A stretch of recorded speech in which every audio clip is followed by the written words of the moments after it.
it's been fun. It's been very enjoyable. It's very sort of different from being in the rock and roll world. It's sort of a different kind of mood. It feels a lot more sort of like, decorous and, everyone's a little bit more polite, which is nice. That's good. It's early days. So I'm a 50-year-old man, for God's sake,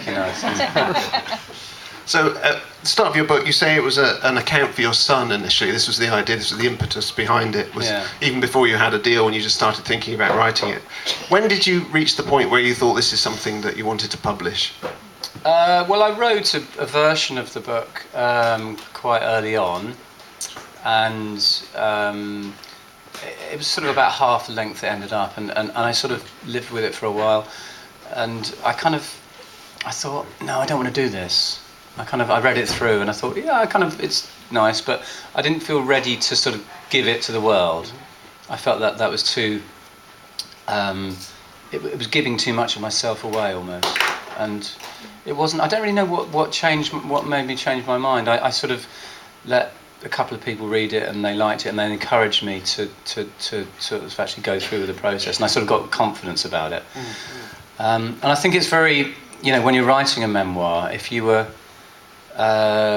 it's a very nerve-wracking process because you don't know how it's going to be received, and to lay yourself open and then for people to mock it or something like that would be really heartbreaking. Yeah. And I was kind of slightly terrified of that, really, because I know from releasing records people can be quite vicious. As soon as you release anything into the public, you can't complain if people don't think it's any good. So you're immediately opening yourself up to criticism, as you know. But with something that's incredibly personal like that, I just didn't want it to be this thing that I regretted. So I had to be very sure that I was okay with that. So has it felt good to read the reviews? Do you read your own reviews? Yeah, I don't believe that anyone can't read their own reviews. It's one of those things that I think people sort of pretend, I don't read my reviews or whatever. But I think it's one of those fictions. It's impossible. You have to you have to kind of confront these things, because it's, like I said, if you're releasing something, the feedback, you want to get feedback from it somehow. Otherwise, keep it yourself. So, as someone your past has been written about many times, was there a desire to take back ownership of your story with this book? Yeah, that's a good question. Very much so. I think when you're in the public eye, your persona becomes out of control sometimes, and it's I'm really fascinated by the difference between person and persona, that chasm. And one day I'll write about that, because it's something that's fascinated me over the years, the person that you are versus your public image. And I suppose, deep down there was a desire to sort of write about what I saw the real me to be, rather than this sort of like, I don't know, whatever my persona is, this sort of bizarre kind of fop, or sort of opiated kind of sort of Cockney fop, or however the press has decided to paint me, and I wanted to sort of take back ownership of who I was to a certain extent. I mean, were you always unhappy about the persona that had been presented, or was that something that developed over the years? I think, there was a point in the early 90s when we first became successful, I'm going to hold this away from me because there's a sort of weird delay thing that's slightly putting me off. I think, can everyone hear? Yeah. What I'm saying is going to be really important. Just listen. Be quizzed on it afterwards. You don't have to listen. Talk about EastEnders. What was the question? The persona. Did you feel that the persona has got out of control at any point? I think in the early 90s, when you first become successful, you sort of automatically become a cartoon, because it's a necessary process. People that are, in inverted commas, famous or whatever, are by very definition a cartoon, because it's that's a way in which the general public can sort of, they have to turn you into a cartoon so that you're filed somehow. It's a real person with all of the shades of grey that a real person has is impossible for people to digest. There's too many public figures for them all to be real people, so they have to be kind of turned into cartoons. So that happened very much to Suede and to my persona as well, I think. So was it important to be honest with this book? Was that one of the reasons that you wrote it? Absolutely, yeah. I mean, that was virtually the central kind of tenor of the book. Sort of like utter sort of honesty about myself as a person, and that for me is if there's anything that's successful artistically about it, it's the sort of brutal analysis of my personality and my shortcomings as well. And that's sort of something that I suppose I wanted to redress as well. I think there's a popular misconception that I'm kind of quite arrogant and sort of self-centered and all these things. And I sort of wanted to I suppose I wanted to sort of redress that as well. I mean, as part of that, artists in general don't like to acknowledge failure, but you say right up front that that's what this book is about, that you're going to talk about failure, and it's quite a brave thing to do. How did focusing on failure unlock the writing process for you? I think it gave the book tone for me, and that's the key thing that I wanted to achieve. What I really didn't want to do was just for my memoir to be a list of everything that's ever happened to me, kind of thing. It's like, and then we did this, and then we did that, and then we did. It's like I wanted to have a tone. That's what I say in the foreword, that it's very much about failure, because failure seemed to be the word that sort of described our struggle as a band. It seemed to describe my upbringing and lots of things. It seemed to sort of resonate with me, and so I think it gave it a tone. Yeah. And yet you've enjoyed incredible success. Well, that's the reason that the book finishes at the point it does, because I didn't want it to sort of drift into the success year. So the success is implied is the word I was looking for. Yeah. So is that something that you would write about in future volumes, or do you feel that isn't something that you want to address? The second half of the story? Yeah. Maybe. It's interesting because what I found I could do with the first half of the story, with Cold Black Mornings, number one, I feel as I have ownership of the story, whereas as soon as we become successful, it's sort of almost like a shared story, and all I can bring is a new perspective. And I suppose as well, I think it's quite hard to describe the sort of everyday nature of being in a band, because it's a very formulaic thing. What happens to one band is pretty much the same as what happens to every band. You struggle for a bit, you achieve recognition, you achieve success, you're going through a period of self-destruction, you split up. It's this sort of like very formulaic thing, and one going on tour for one band is pretty much the same as going on tour for any other band. So it's quite hard to bring any poetry to that. It's a very sort of grinding process. So I think if I did write about it, I'd have to have my own twist. So why now? Have you reached a point in your life where you're ready to reflect? Yes, I think so. I think it's about I don't know. So you get to a certain age and you sort of want to assess who you are. I think a lot of it is to do with having children.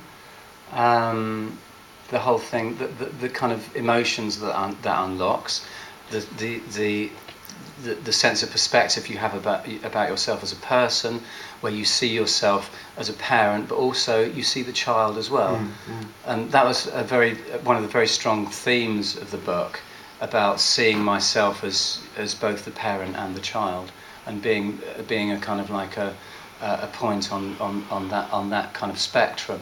So lots of the book is about analysis of my father, which is also parallels an analysis of myself, I suppose. I mean, your father really comes through strongly in the book, and one of the things that you write about is his interest in classical music. Did that give you something to rebel against growing up? Absolutely, yeah. It's kind of, yeah, I think it's a really healthy thing to do, to kind of rebel against your parents' music. And it slightly worries me that kids don't seem to do that these days, that they seem to like the same music as their parents. I quite like it. My stepson, he does like classic rock and stuff, but he occasionally he'll like things that I kind of think's rubbish, or don't think rubbish, just don't do anything for me, like sort of grime or something like that. And I sort of respect that he's got that for himself, that's his little thing, So I think people do need that. I mean, for me, music is very much about identity. It's about sort of like assigning yourself to a tribe almost, and that's important. It's like an Oedipal. Oedipal kind of thing, where you kind of like, you patricide, you kill the father in order to define yourself, sort of thing. And that's what kind of like, my dad loved classical music, so I gravitated towards the direct opposite of that, which was punk music. And I think it's a necessary evolution of yourself as a person. And did you find your tribe then? In punk, not really, because I was too sort of young to be a proper punk kind of thing. I think, I've said it before, but I think I've always been sort of looking for my tribe. And that's another theme or element of the book is the fact that I wanted to describe my background as somewhere that I didn't ever really feel like I fitted in. We were very, very poor and brought up in a kind of like poor kind of crappy council house, but we weren't really like the other families that sort of like were our neighbours and stuff. My mum was an artist, my dad was obsessed with classical music, so it didn't really feel like we sort of fitted in anywhere. And I think that's something that I brought into Suede's work later, the sort of the kind of outsiderdom thing. And in the book I sort of talk about that, and I really cherish that outsiderdom. It's something that's really important to me. I feel as though as soon as you are too accepted as an artist, that you're kind of neutered somehow, that your kind of voice is diminished. If as an artist you spend all of your time on red carpets and being given awards, how are you going to reflect that as art? You kind of automatically kind of neutered yourself. And I'm sort of, maybe it's because I don't spend all my time on red carpets and being given awards. Maybe some people should give me some awards and see where that leads. Willing to. Have anyone got any awards? So how do you resist that though? Did you feel that you were, when among your bands were peers, did you feel that you had a connection with those other bands that were around at the same time, or did you feel very distanced from them? Very distant from them, to be honest. This is the kind of interesting thing about Britpop, to bring that word into the equation. People sort of see it as this sort of like, sort of like sense of camaraderie and these bands that have this united, and that's just sort of like a fictional construct of the media. Personally, I didn't feel any kinship with any of those bands. Quite the opposite. I sort of felt as though they were doing something sort of diametrically opposed to what I wanted to do. So no. That was quite interesting in the book that you say that one of the few bands you did feel any interest in or possibly connection was Daisy Chainsaw. Yes. Which really took me by surprise. What was it that they said to you? I just love that song, Love Your Money. It's just something so brilliant about it. It's just donkey. And they were just kind of bonkers. Yeah. Sort of I love the sort of bonkersness of it, I don't know, they did something to me. I can't. And that's the beauty of pop music. It does something to you that sometimes you can't really intellectualise. There's a magic to it when it's done right. So you write amusingly about how you went to your childhood diaries as a starting point, but in the manner of all childhood diaries, they weren't very interesting. It didn't give you what you wanted. So did you keep diaries at other times in your career, and did you have notes about your success? Had you thought about this as it was going on? I didn't, no. I kind of, for years and years, I didn't even read a book, actually. I had this sort of, I almost rejected this sort of kind of over-intellectual kind of writerly thing. Mm-hmm. It's sort of something, when I was, when the band first started, I didn't feel as though it was my voice. I wanted to have a voice that I felt was my own voice, and I kind of rejected all things like that. I didn't want to be the guy sitting hammering away at the typewriter writing lyrics. I wanted it to become a little bit more instinctively. So how does that work? How did it work? How did it? I don't know. Just sort of strange person that I became in the early '90s. Of just becoming a person, which wasn't a persona. It's just was about the beauty of being young and kind of just living your life in a very in a very carefree way. And I did sort of feel as though for a while I was sort of living my life in order to generate song ideas. And yeah. And in the book you say you were walking around with a dictaphone at some point. So how did that work? What was that process? Were you observing or? Observing, and lots of it was musical. Lots of it was melodies. You know, I'd kind of like be working on melodies. You know, because I couldn't write music, so I'd kind of like be warbling into a dictaphone song ideas and stuff. You know, walking around London. You know, staggering into the traffic, that sort of thing. And you say that when you were the music lessons weren't very good for you either. It was not something that worked for you. So, but listening was more important. Yeah, I mean, formal music lessons were rubbish. I went to a comprehensive school, and to be honest, everything, all of the arts-based subjects were taught very, very badly. Because I don't think that anyone thought that anyone that went to that school could possibly have a career. So what would be the point in teaching them? You know, it's the way it is. There's not enough resources for state schools. They have to kind of play the odds and you know, channel kids into things that they're likely to be able to, you know, that are going to be vocational. But you were listening very analytically. Was that something that came from your father, or was that something instinctual?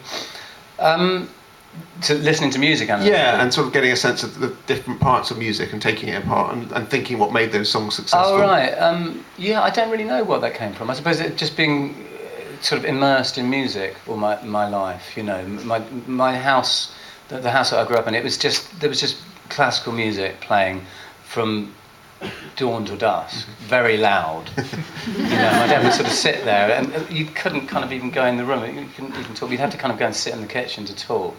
And it'd be this sort of dominance, it'd be Wagner, and you know, so it was kind of it was quite in lots of ways quite an oppressive sort of atmosphere. It was very sort of brooding, kind of oppressive atmosphere, and I kind of hated it. But it kind of bled into, I suppose, lots of the drama of some Suede songs. You know, even the things that aren't kind of necessarily orchestrated or whatever. There's lots of kind of like drama in the melodies, and I suppose that came from that. So what did your father think of your music? Well, yeah, he was proud of me. Yeah, I don't think he ever quite got what I was doing. You know, it was sort of always a little bit sort of, you know, what's that all about, sort of thing. Kind of, it wasn't really his world. You said that he was really, the one time you felt he was really proud of you was when you played the Royal Albert Hall and he came to see you. What was that experience like? Yeah, I mean, that was, you know, it was nice to, because, you know, he used to, that's where he sort of used to go to see concerts at the Albert Hall, and then to play there was a lovely experience, because it sort of suddenly sort of translated what I was doing into his world, so he could kind of judge it on those terms, and he sat in a nice box, but he still, I don't think he ever really kind of got what I was doing. And you say you've recently started to write about him in your music, in I Don't Know How to Reach You on Night Thoughts. Was that something you couldn't do before, or had you tried to write about him in earlier years? Or I think it's really hard to write about one's parents when they're still alive. I mean, I didn't really, you know, I'm kind of able to write about both my parents sort of because they're not around anymore, and I think especially with writing a memoir like this, it's very, very personal, and it's interesting because my sister's still alive, and I kind of write about her, but I write about her, she's not a completely sort of fully realised character in this book, and that's quite conscious because she's still alive, and because sort of I'm able to sort of characterise my mum and dad, even though I'm not characterising, that's the wrong word, because that sounds like almost I'm fictionalising, and I'm not at all. But it's almost like how things are edited. You know, the things I've chosen to tell about my dad suggest a certain character. Of course, I could tell different things that would suggest a completely different character. Yeah. So everything you write is, in a sense, is kind of characterisation. And I didn't want to do that with my sister, so she's more of a kind of marginal figure, even though she was definitely there at the time. And I don't think I would have been able to fully kind of go into these anecdotes if my parents were still alive. Has your sister read the book? She has, yeah. Has she given you any feedback? Well, she was the only person who was in the book who read it before I actually, while I was writing it, because I had to sort of check things with her, but also check that she was kind of okay with things. And she was the one person that it's hard to explain, because she was sort of like there when I was a child.